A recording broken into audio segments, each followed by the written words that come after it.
Hello,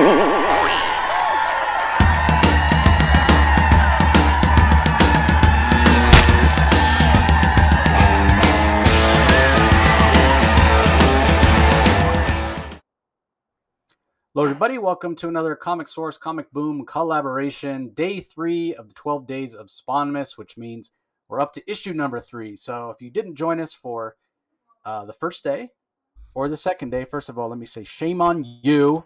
And secondly, what are we doing here, right? So I have always felt like not reading Spawn, not reading every issue of Spawn has been a little bit of a hole in my comic reading. I certainly read, I don't know, the first 40 issues or so, bought them back in the day, thought they were great.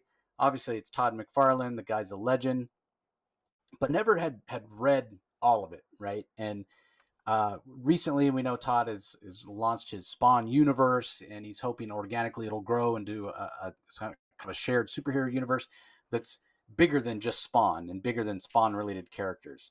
And he's inviting plenty of creators to come and write and draw and create in his, what he's calling Spawn universe right now, but may morph into something else. So, you know, being that I'm reading Gunslinger Spawn and I'm reading King Spawn, and Scorched is soon to be out, and they're referencing things that I don't have any idea about because I haven't read Spawn in like 260 issues. Yeah. So I thought, you know what? How can I remedy this? Well, I just need to read all 300 plus issues of Spawn, right? Well, as long as I'm going to be reading them, you guys know me, why not talk about them?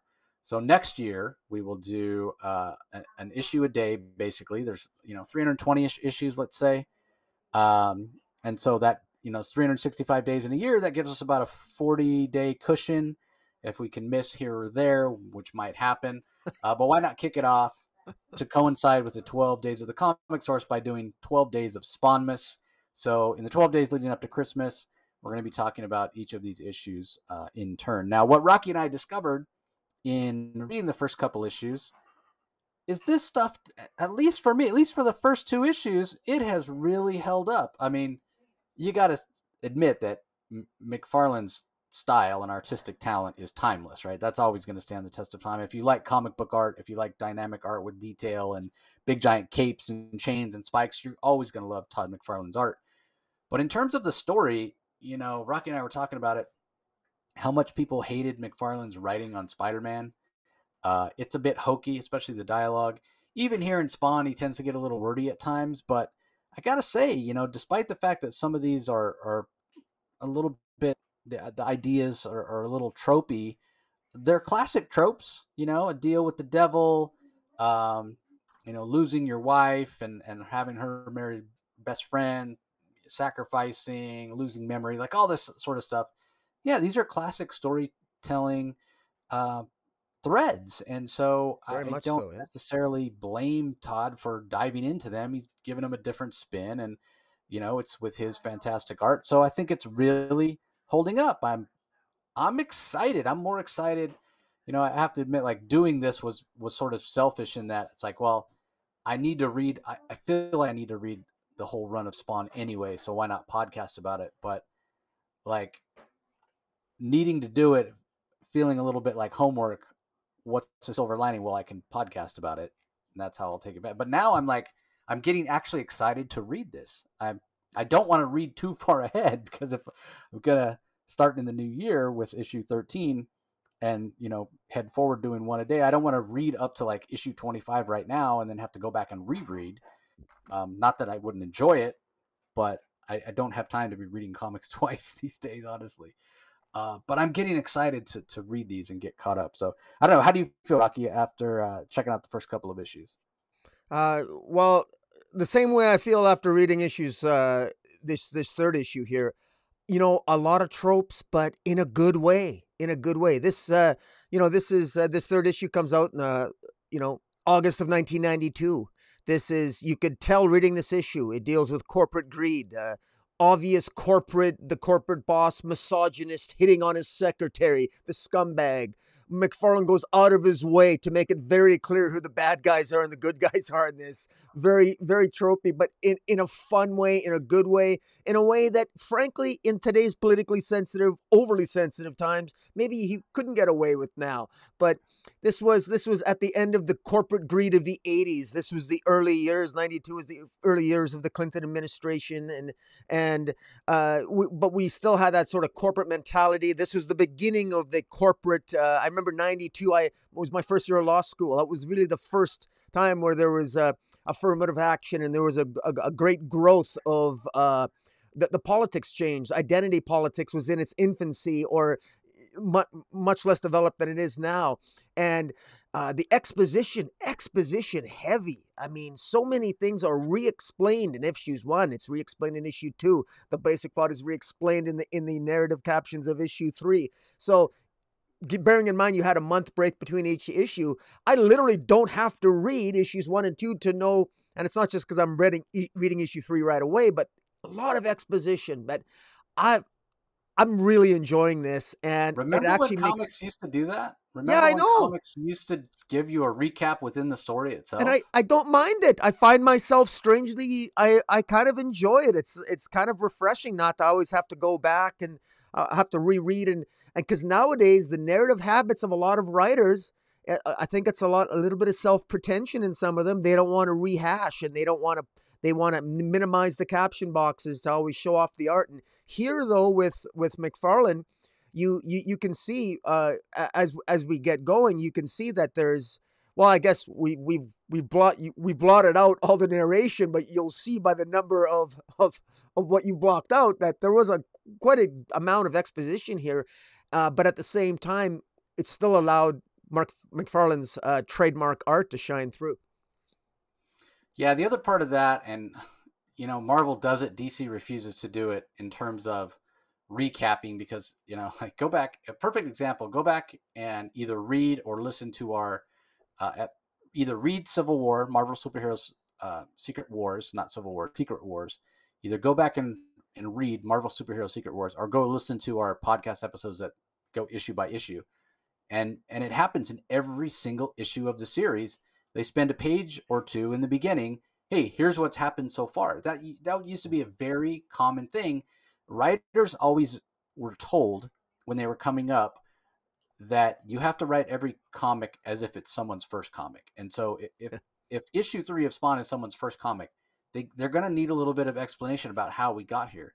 Well, what Marvel does these days is they do, inside the front cover, they'll have that paragraph and say, hey, basically this is what's going on. And I sort of feel like it's a consequence of the fact that comics are only 20 pages now, a lot of times, rather than 22 or 24 like they were back in the day. So you're already losing space.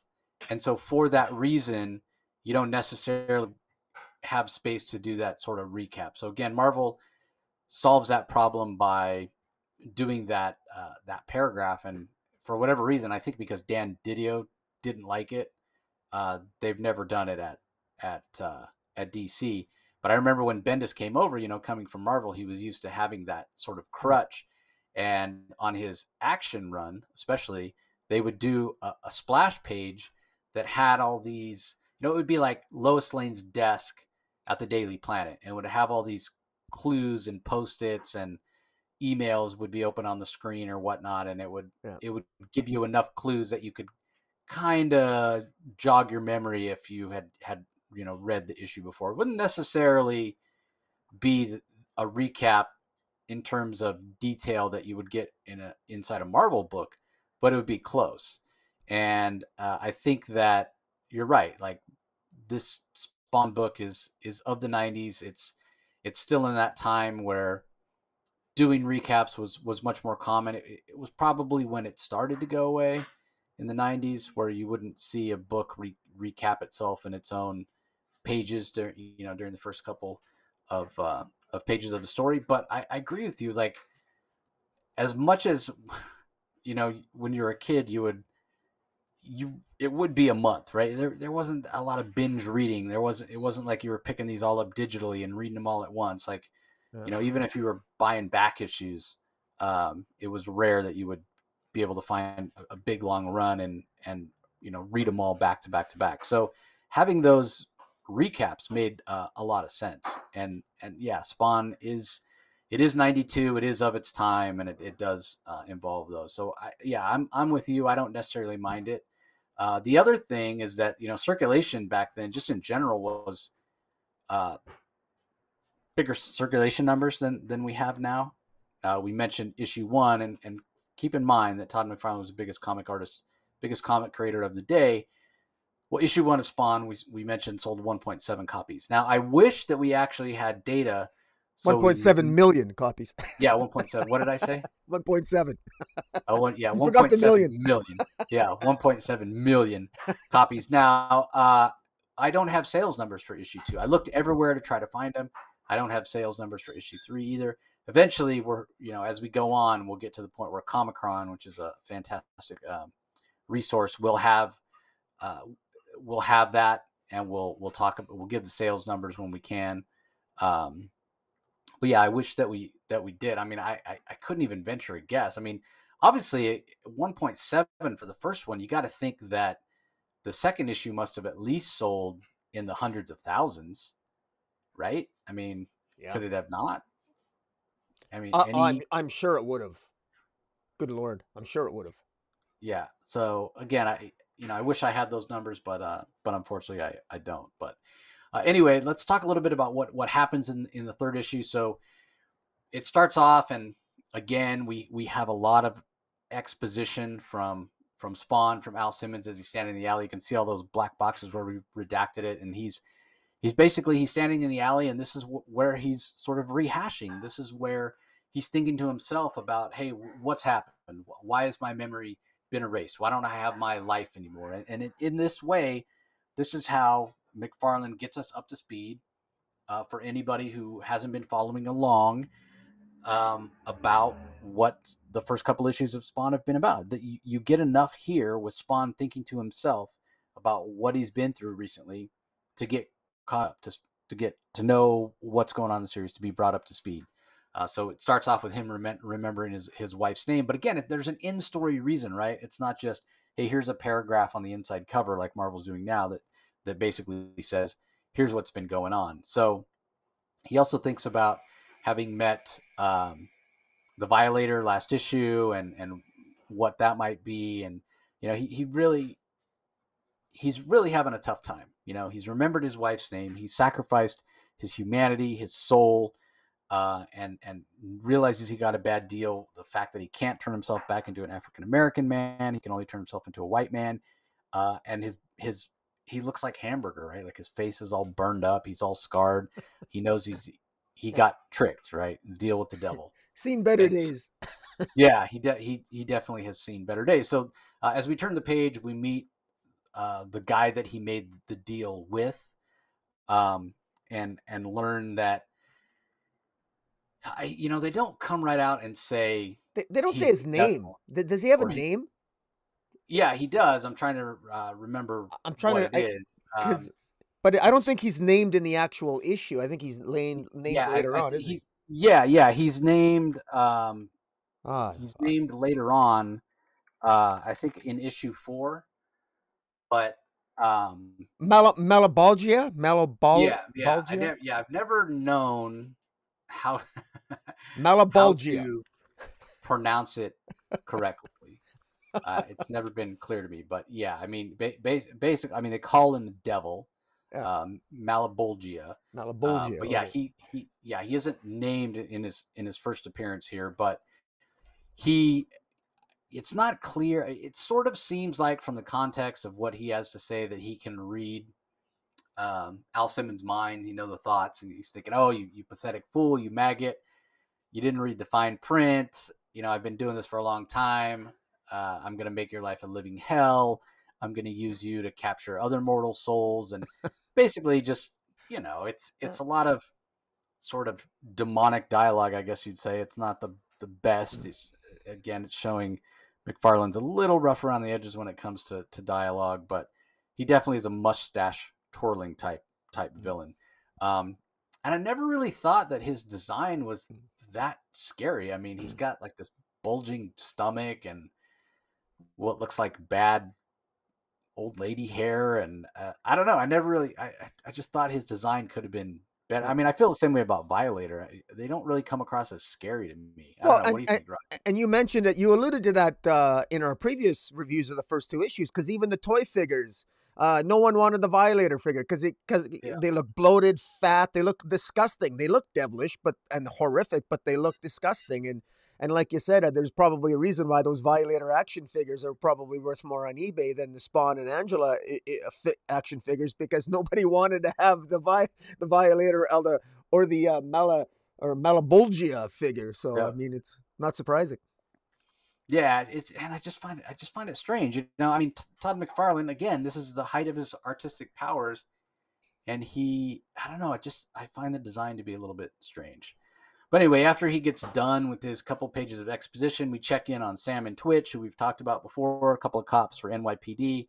And Sam is sort of complaining that they keep burying him under reports when they should be out looking for the guy who's killing all the mafia people, which we know to be the Violators, going around pulling the hearts out of people. Meanwhile, Spawn's plan to find out who his wife is, he's remembered that he worked for the CIA. He remembers his wife's name is Wanda. So he thinks the best way for him to find out is to go to CIA headquarters, and they must have a file on him with his wife's address. And so he does go there, and he sees one of his old colleagues sexually harassing his secretary. And this is where he sort of shows his true colors, the fact that Al Simmons is a heroic person at heart, a moral person at heart.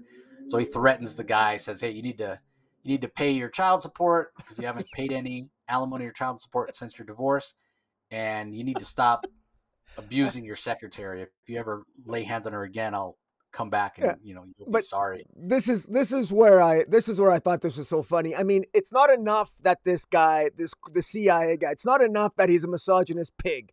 He treats his secretary like shit. He's a sexist. At one point, he says to his secretary, you got to do more with your lips than just taste food. And I got something you can do with those lips. I mean, this is blatantly hitting on trying to get his secretary to cheat on her husband with the boss. And then to top it off, that wasn't enough. McFarlane had to make him a deadbeat dad who doesn't pay child support. I mean, he keeps adding on as if, there was no subtlety here as to this guy. There was no nuance. This guy is an asshole, plain and simple. And McFarlane just goes full bore. I mean, it just cries out 80s and early 90s. Bad guy. Yeah. It's almost like Todd was worried, well, if I don't make this guy unlikable enough, then people might think that Spawn is overreacting or what have you. So he makes him as unlikable as possible. Completely lecherous. Never pays his alimony or his child support. It just my favorite line, one of my favorite lines is when Spawn says to him, either pay your child support or your wife will collect on your life insurance policy. Yeah. Who says that Todd McFarlane can't turn a phrase? Yeah, he's good. There's humor in this comic. Actually, there's been humor. There's really good humor and good dialogue, particularly between Sam and Twitch, the detectives. I thought, I got to give McFarlane credit here. This was a genuine surprise when you compare this to how he was at telling a story in his early Spider-Man work, which wasn't very good in his early issues of Spider-Man. But no, this was, like I said, this is good, fun, late 80s, early 90s dialogue. It works. Yeah, the other thing that's funny about it, right, is, or ironic maybe, funny, not necessarily how funny, is, you just mentioned how criticized McFarlane was for his early Spider-Man work. Then he comes and he does this, and people are saying the same thing. That's not written very well, blah, blah. So is that a comment on the writing of comics today, right? Like without noticing, has the writing in comics today degraded to the point that we look back on Todd McFarlane early Spawn issues and say, well, that writing in comparison to nowadays is actually pretty good. It is. It's an interesting thing to think about. I don't know that you can make that broad statement and say in general comics today are not written as well. But he could hold his own. McFarlane could hold his own with this. Well, and the other thing is it's such a different aesthetic now. You talked about it yourself, how they don't want to cover up the art and, things aren't recapped. it's a different time. It's hard to compare. It would be like comparing like baseball teams from, Yeah. like the 1927 Yankees to like the 2013 Seattle Mariners or something like that. Yeah. The era is so different. It makes it hard to make that comparison. But if that's the reason that this is holding up, then hey, I'm glad that that's the case. So anyway, Spawn does succeed in getting the file about himself, and when he reads it, he says, "God save me, no!" When he finds out something in her file, she's living in Queens, and he says it can't be, and we're about to find out just what that is. Again, he uses a little bit of his power to transform himself, and he's complaining that all he can ever do is turn himself into a white guy with blonde hair. That makes it even worse. Feels like he looks like a beach bum, but he is nervous to go and talk to her and see her for the first time. Feels like a kid on the first date, and it's a little hokey here. This might have been one of the things that maybe a misstep, because when he rings the doorbell, she comes out in this.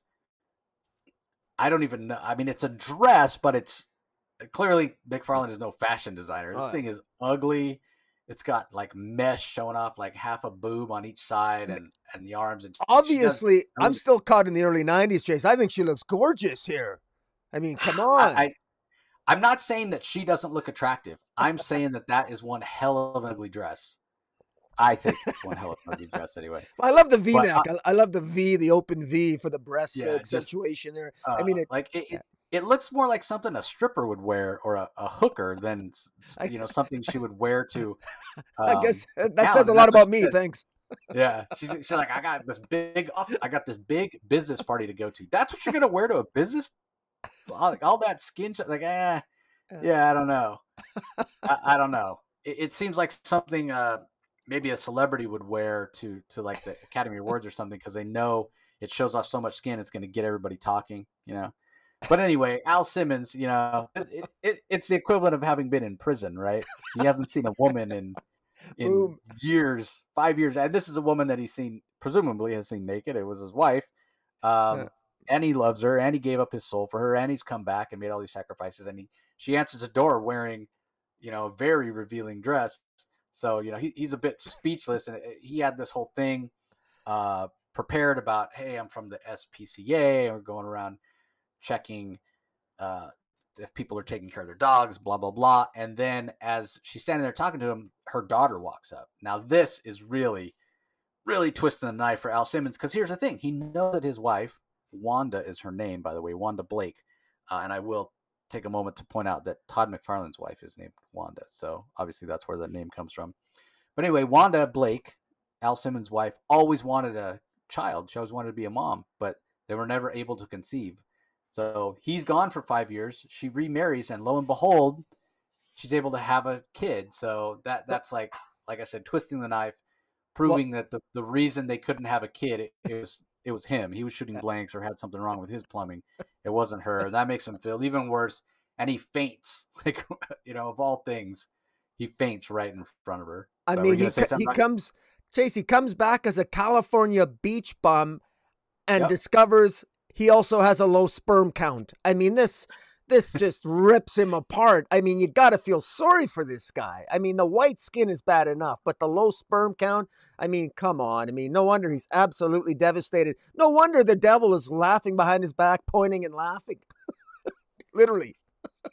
Yeah, well, I think that's part of the point, right? Why he was chosen, why Malbolgia chose him to be the guy. But at the same time, just like with the CIA guy that was hitting on his secretary, where there was no subtlety, there's no subtlety here. Right? Yeah. Like McFarlane, I'm just gonna keep piling it on. Okay. Yeah. So you lost your memories. Okay. Yeah. So you look like hamburger. Yeah. Your skin's all gone. Your hair's burned. You lost your sperm. Yeah. You found out that your boys can't swim. You can only turn yourself into a white guy. You can only have blonde hair. Just piling on. Which kind of makes you wonder how he doesn't just snap, And we did neglect to mention that Malbolgia was happy when Spawn threatened that former colleague, that lecherous guy from the CIA, because Malbolgia is like, give in to your violent tendencies. That's what I need, right? Like, given Yeah. to the dark side, if you will, Yeah. to borrow a Star Wars Yeah. reference. So, But there was anyway, one positive thing. The one positive thing is that the dog at least showed yeah, some sign of knowing it was Al, you know? yeah, yeah. His wife even says, "Ah, look, the dog likes you." Nobody. It was my late husband's dog. She hasn't warmed up to anybody since he died. But the other thing that we haven't mentioned yet, that's also a pile-on for Al Simmons, is not only is his ex-wife remarried, she got married to his best friend. Ooh, another knife. I mean, oh my God. I mean, that's now Oh, granted it's not like he got divorced and because that to me that's unforgivable. You would yeah. never do that. Your friend divorces a woman and then you turn around, your best friend divorces a woman, you turn around and marry her. No, that's unacceptable. That no, it can't happen. Mm. But he was dead, and they eventually, it didn't happen right away, but eventually they found comfort in each other's arms. But still, for him, he's back, and to see his wife with somebody else, but at the same time, he loves her so much that and there's a lot of exposition here again. He's talking to his own wife and his best friend, and he's saying, "I miss my wife, but I can't bring myself to intrude on her happiness. I know she has everything she ever wanted now." And they don't realize, Terry and Wanda obviously don't realize that this blonde stranger is talking about Wanda. So again, it's just the Yeah. twist of the knife, And and I, us realizing just how bad Spawn has it, really. yeah, and just to reemphasize again, and for those watching on YouTube can see all that you blocked out in terms of the exposition, but for those listening on the podcast, there's a lot of exposition here. And what's extraordinary about this is we actually don't need most of this exposition. Yet it doesn't take away from the narrative, but we really don't need. I mean, he's got a low sperm count. He's a white guy. He's supposed to be black. He's lost his wife. I mean, only his dog recognizes him. I mean, the devil he's made a deal with the devil. We can imagine what he's feeling. We don't actually need all this description. In fact, I know one of a modern day writer would allow the artist to create very facial expressions to convey the emotion and allow the reader to imagine what Al Simmons is feeling. But here, McFarlane goes out of his way to spell it out for the reader, I think unnecessarily, but yet at the same time, as we said earlier, there's something strangely enticing about this, with McFarlane sort of spelling it out for the reader, not really allowing us to come to our own determination as to what Al Simmons is feeling. We're really literally being told. So it's it's a more direct kind of storytelling than what I think we're accustomed to nowadays. Yeah, and I think it does also, as much as we're praising McFarlane for really doing a better job of writing this than he probably got credit for at the time, it is a little bit of a sign of a Dated. rookie writer, right? Yeah. It's a bit of a rookie writer mistake to not let the art tell the story, especially when your art's as good as McFarlane. So, but anyway, Yeah. Al's pretty upset, as you can imagine. He screams out, "No! Why? Why are you torturing me? Sadistic pleasure! You want my soul? Come and get it!" Like, he is fired up, screaming at who he doesn't know, because he doesn't actually and has not yet met or doesn't have memory of Malebolgia, who's taken it. And I love it. He doesn't blame Terry. He doesn't blame Wanda. He blames this devil that he made the deal with, saying, "You've taken Wanda from me. You've taken my face. You've taken my existence. Uh, you've shown that it was my fault that we couldn't have a child. How can I ethically, in the middle of that? If you're going to screw me, I'm going to screw you. You want my soul? Come and get it. Let's see who's got the power." And as if on cue, we're told, then the Violator shows up. And this is where we see Spawn discover, as we discovered last issue, that this dumpy little clown-looking guy uh, is actually the Violator. That's his disguise, and he uses his power that he also got from Malebolgia to turn into a Violator. And Spawn's like, "You know what? I don't know who or what you are, but I don't really care, because I'm pissed off and I'm ready to beat the crap out of something." So uh, Violator's not used to being stood up to, number one. Number two, he's used to being able to just reach into somebody, rip out their heart, and that be the end of it, right? And his job is to sort of keep an eye on Spawn, or at least that's what he's been told. So without hesitation, he does reach right into Al Simmons' chest, rips out his heart, and says, "Well, that was no big deal." He's like, "This guy was supposed to be special to the big guy, to my boss. Obviously not special enough. People need to fear the Violator." And he starts walking away. And then he hears a voice from behind him softly say, "Violator, who said anything about me being human?" And we see that Spawn is standing up. He's recovered, but he's got a gaping hole in his chest where we see some green light emanating from. And we're told next issue, all hell breaks loose on Earth. So it leads into the big confrontation between Violator and Spawn on Earth. So yeah, a lot of fun and really well paced. Got a big chunk of story here. You know, it was, I sort of feel like the first issue introduced Spawn, second issue introduced Violator, who's going to be a big part of the story, at least early on. And this third issue, we really start moving forward with the story of Al Simmons. Like, we are given a lot of information about all the things that are sort of stacked against him here, and starting to understand his position in terms of how much he loves his wife, that he's willing to let her go. But also the fact that if he's going to get a chance to lash out, if he's going to get a chance to use his powers to sort of as a coping mechanism for everything he's dealing with, then he's going to start now, and he's going to start by beating up out of the Violator apparently next issue. So yeah, I mean, again, I'm really surprised how well this holds up, and I honestly don't remember enjoying this as much when I was reading them, you know, when they came out. But again, I'd read these off the stand. You know, I read them off the comic rack. You know, bought them at the store, took them home, read them, put them in a bag, and haven't read them since. So it's been almost 30 years. It's been 29 years since I've actually read this, and yeah, really enjoying it. So, anything else to add about this issue, Rocky, before we Well, wrap up? just one of the things that Todd McFarlane in early interviews before Spawn came out and during it was, you know, he compared Spawn to Batman and saying the one thing that Spawn can do that Batman can't and that Superman can't, because Superman and Batman are too corporate. And at that time, Spawn was a new character, and people have to remember that, you know, he didn't know that Spawn would necessarily be as successful on the longest running independent comic of all time, although he had hopes. The idea is that Spawn can kill, and Spawn has, you know, Spawn is a killer. I mean, Al Simmons did work for the government, and also every time Spawn uses his power, he becomes that much closer to dying a second time, after which his soul, he will permanently reside in hell. So he's got a vested interest not only in accomplishing his objectives, but using as little of his power as possible. And so if he has an opportunity to eliminate a problem, he's going to do it, and he's going to kill it. He's not going to like save a villain like Batman would the Joker. No, Spawn is going to eliminate it.